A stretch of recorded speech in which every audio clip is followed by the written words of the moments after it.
नमस्कार बंधुगण, आपण मानकु आम एही एमएनटेक ओडिया चैनल को स्वागत।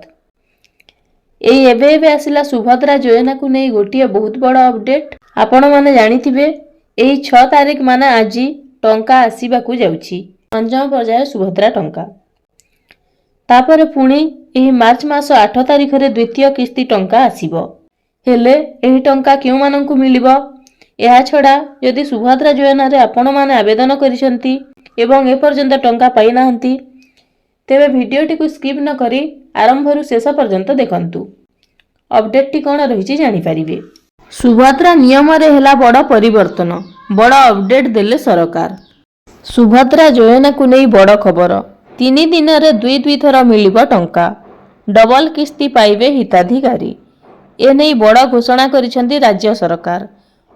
मार्च 6 तारिख अर्थात आज मिलिबो प्रथम किस्तीर पंचम पर्याय टंका, आउ तापरे पुणी दिनक परे आउ थरे मिलिबो सुभद्रा टंका। महिलांक सुविधा पाई पंचम पर्याय सुभद्रा योजना सहायता मिलिबाकु जाउछि। चलित मार्च 6 तारिख अर्थात आज प्रथम किस्ती एवं मार्च 8 तारिख अंतर्जातीय महिला दिवस रे द्वितीय किस्ती प्रदान करा जिवो।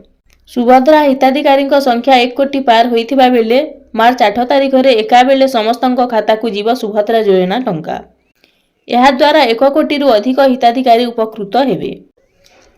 एहा को नै उपमुख्यमंत्री प्रभाती परिडा बुधवार कहिसंती, आमर सौभाग्य आमे कोटिए कहितिलु, एबे गाँर सुभद्रा माने आमको प्रस्तुत करिदिले।